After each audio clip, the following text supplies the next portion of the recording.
Europe is in a fight for a continent that is whole and at peace, for a free and independent Europe, a fight for our values and our democracies, a fight for our liberty and our ability to determine our destiny for ourselves. Make no mistake, this is a fight for our future. And I thought long and hard about whether to start this State of the Union address with such a stark appraisal. After all, us Europeans are not used to or comfortable with talking in such terms, because our union is fundamentally a peace project. But the truth is that the world of today is unforgiving. And we cannot varnish over the difficulties that Europeans feel every day. They can feel the ground shift beneath them. They can feel things getting harder, just as they are working harder. They can feel the impact of the global crisis, of the higher cost of living. They feel the speed of change affecting their lives and their careers. And they worry about the endless spiral of events they see on the news, from the devastating scenes in Gaza to the relentless Russian barrage on Ukraine. We simply cannot wait for this storm to pass. This summer showed us that there is simply no room or no time for nostalgia. Battle lines for a new world order based on power are being drawn right now. So yes, Europe must fight for its place in the world, in which many major powers are either ambivalent or openly hostile to Europe, a world of imperial ambitions and imperial wars, a world in which dependencies are ruthlessly weaponized. And it is for all these reasons that a new Europe must emerge.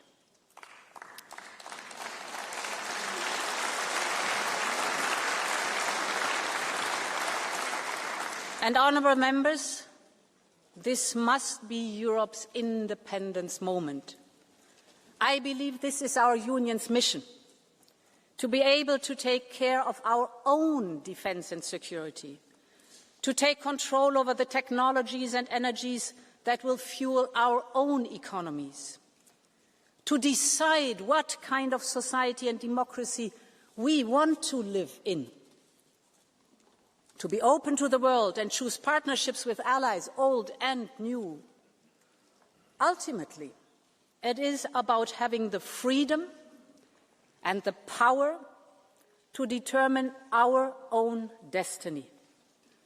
And we know we can do it, because together we have shown what is possible when we have the same ambition, unity and urgency. I must say I've lost count of the number of times that I was told that Europe could not do this and could not do that, in the pandemic, on the recovery plan, on defence, on supporting Ukraine, on energy security, and the list goes on.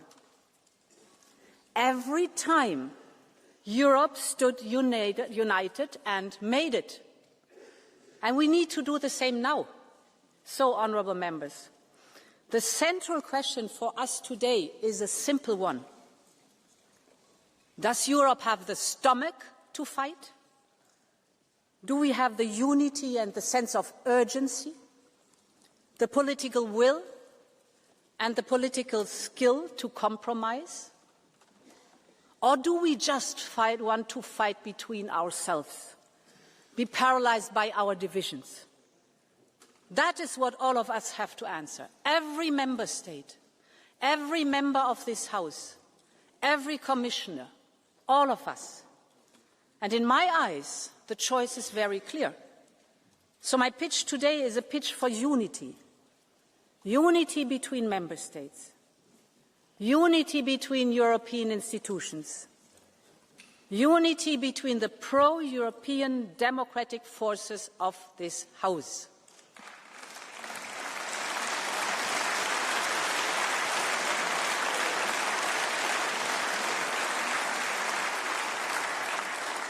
I'm here, and the entire college is here, ready to make this happen with you, ready to strengthen the pro-European democratic majority, because it is the only one that can deliver for Europe.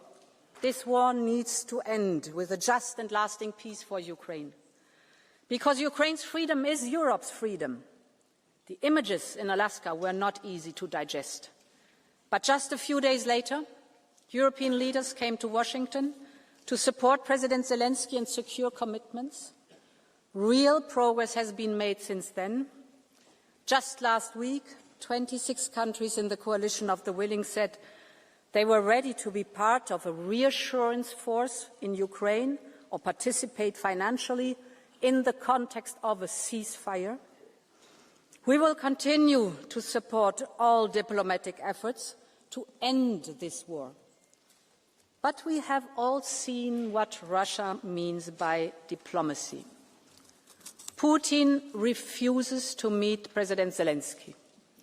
Last week, Russia launched the largest number of drones and ballistic missiles in a single attack. Yesterday, there was a missile attack on a village in Donetsk, targeting people waiting to pick up their pensions. More than 20 were killed. And just today, we have seen a reckless and unprecedented violation of Poland and Europe's airspace by more than 10 Russian Shahid drones.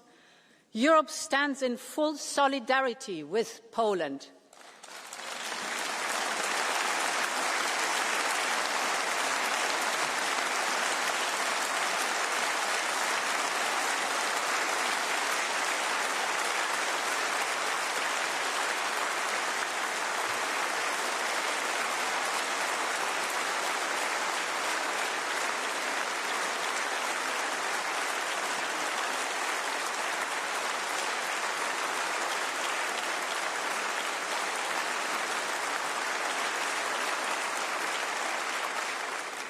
Putin's message is clear, and our response must be clear too. We need more pressure on Russia to come to the negotiation table. We need more sanctions. We are now working on the 19th package in coordination with partners. We're particularly looking at phasing out Russian fossil fuels faster. We're looking at the shadow fleet and at third countries. And at the same time, we need more support for Ukraine. No one has contributed as much as Europe. Close to 170 billion euros of military and financial aid so far, and more will be needed. And it should not only be European taxpayers who bear the brunt of this. This is Russia's war, and it is Russia that should pay.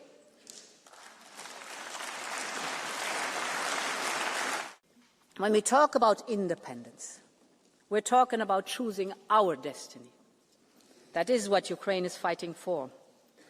And that is what all Europeans deserve. Because Europe is an idea, the idea of freedom and mutual strength. This was the idea that drove the post-1989 generation, when East and West came together. And it is as powerful now as it was then. And this is why we are bringing future member states closer to our union, investing, supporting reforms, integrating into the single market. We must keep up the speed on this merits-based process, because only a united, I would even say a reunited Europe can be an independent Europe. A larger and stronger union is a security guarantee for all of us. And because for Ukraine, for Moldova and for the Western Balkans, their futures in our union, let's make the next reunification of Europe happen together.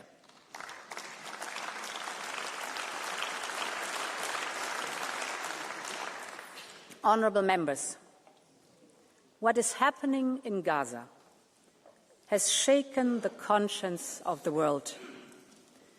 People killed while begging for food.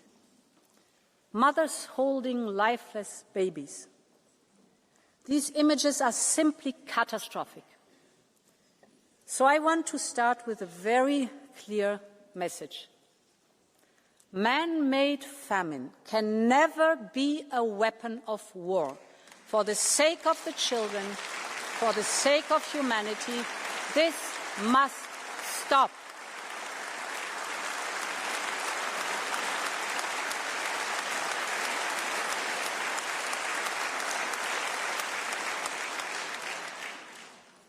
This is also part of a more systematic shift in the last month that is simply unacceptable. We have seen the financial suffocation of the Palestinian Authority. The plans for settlement project in the so-called E1 era, which would easily cut off the occupied West Bank from East Jerusalem. The actions and statements by the most extremist ministers of the Israeli government, which incite violence. All of this points to a clear attempt to undermine the two-state solution, to undermine the vision of a viable Palestinian state, and we must not let this happen.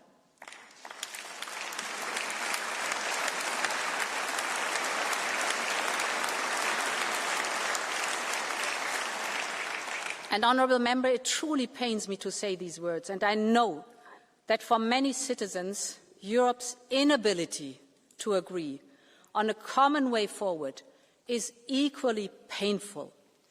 They are asking how much worse things must get before there is unity in response. I understand, because what is happening in Gaza is unacceptable, and because Europe must lead the way, just as it has done before.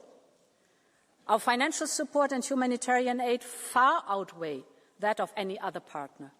Our commitment to a viable Palestinian Authority is keeping the two-state solution alive, and we must urge others to urgently step up too, both in the region and beyond. But, of course, Europe needs to do more. Many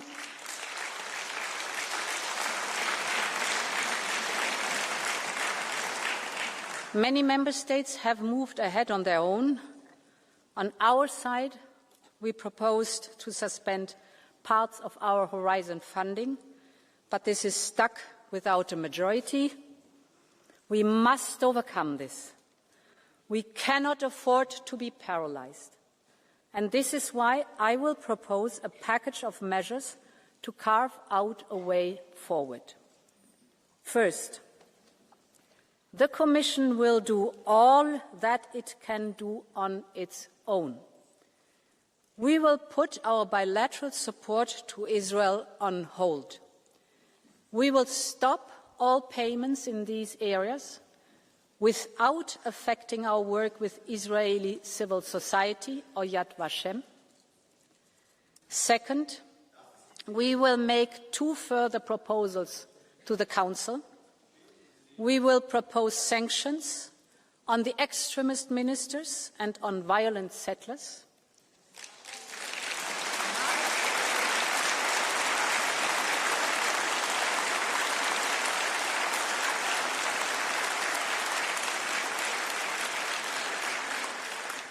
And we will also propose a partial suspension of the association agreement on trade-related matters.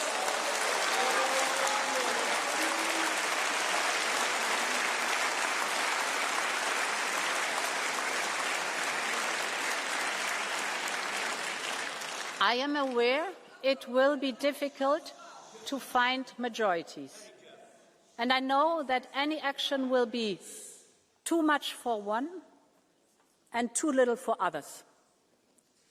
But we must all take our own responsibility: Parliament, Council, Commission. My third point: we will set up a Palestine donor group next month, including a dedicated instrument for Gaza reconstruction. This will be an international effort with regional partners, and it will build on the momentum of the New York conference organised by France and Saudi Arabia. Honourable members, I am a long-standing friend of the people of Israel. I know how much the atrocious attacks on October 7th by Hamas terrorists shook the nation to its core. The hostages have now been held captive by Hamas terrorists for more than 700 days since October 7th. That is 700 days of pain and suffering. There can never be any place for Hamas, neither now nor in future, because they are terrorists who want to destroy Israel. They are also inflicting terror on their own people, keeping their future hostage. Europe's goal has always been the same: real security for Israel and a safe present and future for all Palestinians.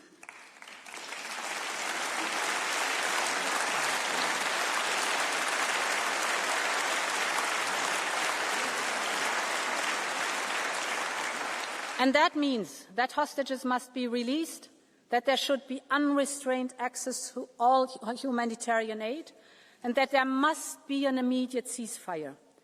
But in the longer term, the only realistic peace plan is based on two states, living side by side in peace and security, with a secure Israel, a viable Palestinian Authority, and the scourge of Hamas removed. That is what Europe has always stood for, and it is time to come together and help make this happen.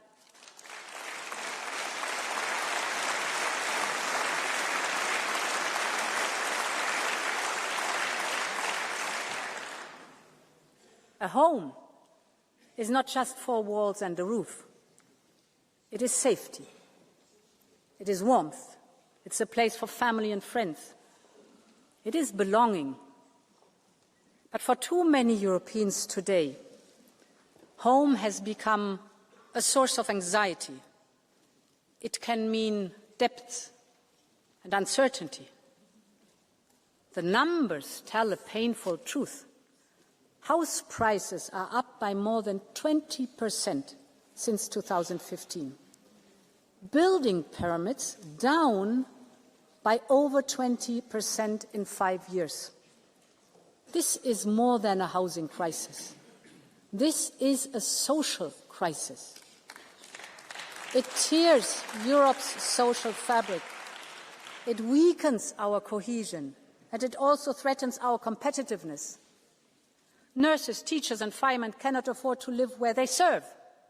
Students drop out because they cannot pay the rent. Young people delay starting families. This is why still this year, after receiving your input, we will present the first ever European affordable housing plan to make housing more affordable, more sustainable and of better quality. It will be a European effort anchored in local realities. We need a radical overhaul of the way we tackle this issue. We need to revise our state aid rules to enable housing support measures. We need to make it much easier to build new houses and student residences.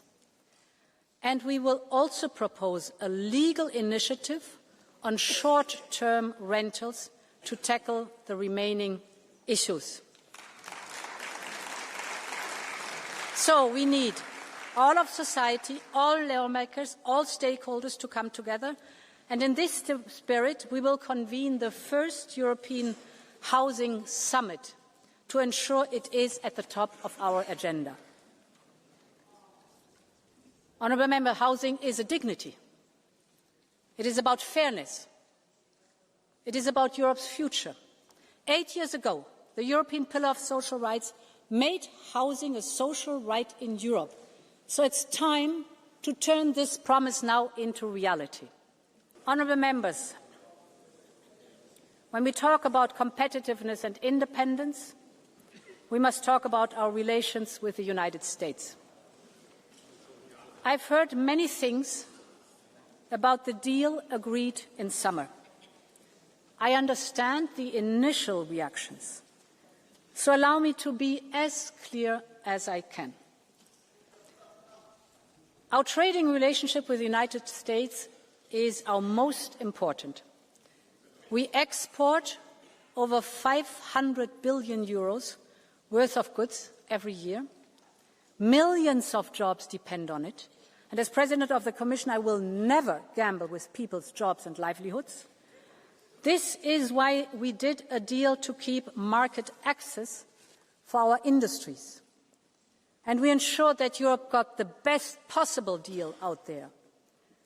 We have put our companies at a relative advantage because some of our direct competitors face much higher tariffs from the US. Yes, their baseline might be lower, but when you account for the exceptions that we secured and the additional rates which others have on top, we have the best agreement without any doubt. But I want also to be crystal clear on one point. Whether on environmental or digital regulation, we set our own standards, we set our own regulation. Europe will always decide for itself.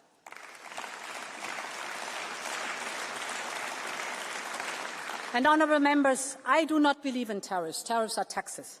But the deal provides crucial stability in our relations with the United States at a time of grave global insecurity. Think of the repercussions of a full-fledged trade war with the United States. Picture the chaos, and then put that image next to the one from China just last week. China flanked by the leaders from Russia and North Korea. Putin gloating about how Russia-China relations are at an unprecedented high. None of this is a great surprise, but it reflects the changing landscape, and it creates two imperatives for Europe's independence push and its place in the world. The first is that we need to double down on diversification and on partnerships. 80% of our trade is with countries other than the United States. So we need to capitalize now on these new opportunities. And at a time where the global trading system is crumbling, we're securing the global rules through bilateral agreements like Mexico, like Mercosur, or finalizing negotiations on a historic deal with India by the end of the year. We will also build a coalition of like-minded countries to reform the global trading system, like with the CPTPP countries, because trade allows us to strengthen our supply chains, open our markets, reduce dependencies. Ultimately, it is about enhancing our economic security. The world wants to choose Europe, and we need to do business with the world.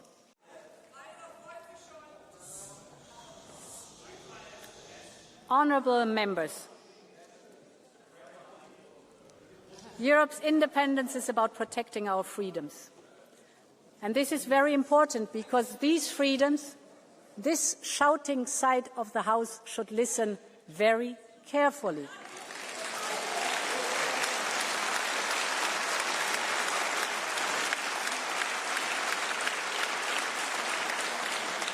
Listen very carefully. Can you please stop? Can you please stop? Please. Listen very carefully about the freedoms, the freedom to decide, the freedom to speak out, to move around the whole continent, the freedom to vote, to love, to pray, to live in a union of equality. Our democracy and the rule of law are the guarantors of those freedoms.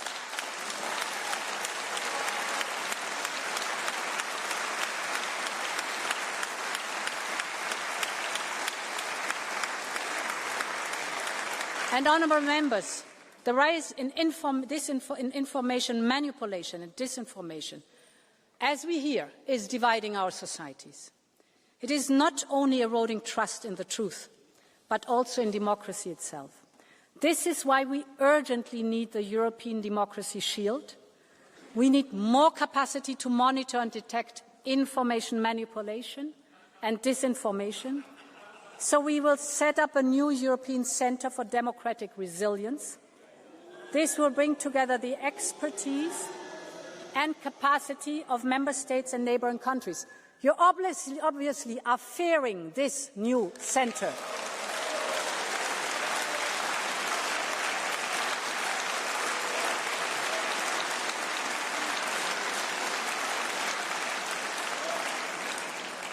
This is Europe as one community. This is the Europe that I love and that you love, we all love. This is the Europe that we must protect at all costs, and we must do that together. I want to work with this House and with all pro-European democratic forces to deliver for Europe. The point is that we need to make sure that our union is faster and can deliver, because this is how we can win the fight together, to deliver Europe's independence moments. And let's remember that we have always had to fight for our freedoms, for the generation that fought hard and hand in hand across our continent, to the underground press that kept the flame of freedom alive across Central and Eastern Europe during the Cold War, or the forest brothers in the Baltics who resisted Soviet oppression at every turn. This struggle, this fight, is deeply ingrained in who we are as Europeans. 80 years ago, our continent was hell on earth. 40 years ago, our continent was divided by a wall. But on each occasion, Europeans decided to fight for a better future, to make itself whole and to make the whole strong. And that is what I will strive for every single day with you, honourable members. Long live Europe. Thank you so much.